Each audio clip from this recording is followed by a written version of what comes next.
राधे राधे दोस्तों, स्वागत है आपका आज की अमृत कथा में। दोस्तों, आज हम रसपान करेंगे परिवर्तिनी एकादशी व्रत कथा का, साथ में सुनेंगे कथा का महात्म्य। दोस्तों, भाद्रपद शुक्ल एकादशी को परिवर्तिनी एकादशी के नाम से जानते हैं। ये पद्मा जयंती एकादशी भी कहलाती है। ये पुण्य, स्वर्ग और मोक्ष को देने वाली तथा सब पापों का नाश करने वाली उत्तम वामन एकादशी है। इसका यज्ञ करने से वाजपेय यज्ञ का फल मिलता है। पापियों के पाप का नाश करने के लिए इससे बढ़कर कोई उपाय नहीं है। जो मनुष्य इस एकादशी के दिन भगवान विष्णु के वामन रूप की पूजा करते हैं, उससे तीनों लोग पूज्य होते हैं। अतः मोक्ष की इच्छा करने वाले मनुष्य इस व्रत को अवश्य करें। जो कमल नयन भगवान का कमल से पूजन करते हैं, वे अवश्य भगवान के समीप जाते हैं। जिसने भाद्रपद शुक्ल एकादशी को व्रत और पूजन किया, उसने ब्रह्मा विष्णु सहित तीनों लोकों का पूजन किया।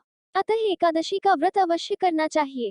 इस दिन भगवान करवट लेते हैं, इसलिए इसको परिवर्तिनी एकादशी भी कहते हैं।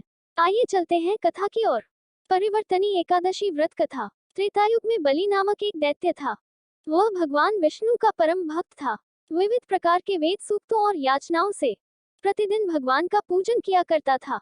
नित्य विधि पूर्वक यज्ञ आयोजन करता और ब्राह्मणों को भोजन कराता था। वह जितना धार्मिक था, उतना ही शूरवीर भी। एक बार उसने इंद्रलोक पर अधिकार स्थापित कर लिया। इस कारण सभी देवता एकत्र होकर सोच विचार कर भगवान विष्णु के पास गए। देवगुरु बृहस्पति सहित इंद्र देवता प्रभु के निकट जाकर हाथ जोड़कर वेद मंत्रों द्वारा भगवान की स्तुति करने लगे। तब भगवान विष्णु ने उनकी विनय सुनी और संकट टालने का वचन दिया। अपने वचन को पूरा करने के लिए उन्होंने वामन रूप धारण करके अपना 5वां अवतार लिया और राजा बलि से सब कुछ दान स्वरूप ले लिया। भगवान वामन का रूप धारण करके राजा बलि द्वारा आयोजित किए गए यज्ञ में पहुंचे और दान में 3 पग भूमि मांगी। इस पर राजा ने वामन का उपहास करते हुए कहा कि इतने छोटे से हो, 3 पग भूमि में क्या पाओगे।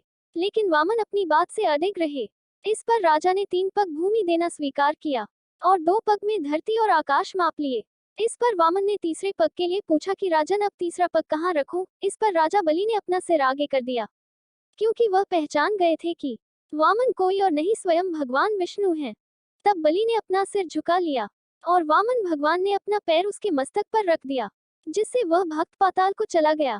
फिर उसकी विनती और नम्रता को देखकर वामन भगवान ने कहा कि हे बलि, मैं सदैव तुम्हारे निकट ही रहूंगा। विरोचन पुत्र बलि से कहने पर भाद्रपद शुक्ल एकादशी के दिन बलि के आश्रम पर वामन भगवान की मूर्ति स्थापित हुई। इस दिन भगवान विष्णु क्षीर सागर में 4 मास के निद्रा काल में करवट बदलते हैं।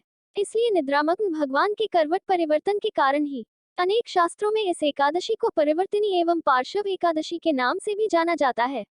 दोस्तों, आइए अब जानते हैं इस व्रत को करने की विधि और व्रत का अद्भुत फल। इस व्रत को करने के लिए पहले दिन हाथ में जल का पात्र भरकर व्रत का सच्चे मन से संकल्प करना चाहिए। प्रातः सूर्य निकलने से पूर्व उठकर स्नान आदि क्रियाओं से निवृत्त होकर भगवान विष्णु के वामन रूप की पूजा करने का विधान है। धूप, दीप, नैवेद्य, पुष्प, मिष्ठान एवं फलों से विष्णु भगवान का पूजन करने के पश्चात अपना अधिक समय हरिनाम संकीर्तन एवं प्रभु भक्ति में बिताना चाहिए। कमल नयन भगवान का कमल पुष्पों से पूजन करें। एक समय फलाहार करें और रात्रि को भगवान का जागरण करें। मंदिर में जाकर दीपदान करने से भगवान अति प्रसन्न हो जाते हैं और अपने भक्तों पर अत्यधिक कृपा करते हैं। भगवान को एकादशी अति प्रिय है, परंतु एकादशी तिथि को किए गए व्रत एवं हरि नाम संकीर्तन से प्रभु बहुत जल्दी और अधिक प्रसन्न होकर अपने भक्तों पर कृपा करते हैं। इस मास में भगवान वामन जी का अवतार हुआ था। इसी कारण व्रत में भगवान विष्णु के बौने रूप की पूजा करने से भक्त को तीनों लोकों की पूजा करने के समान फल मिलता है।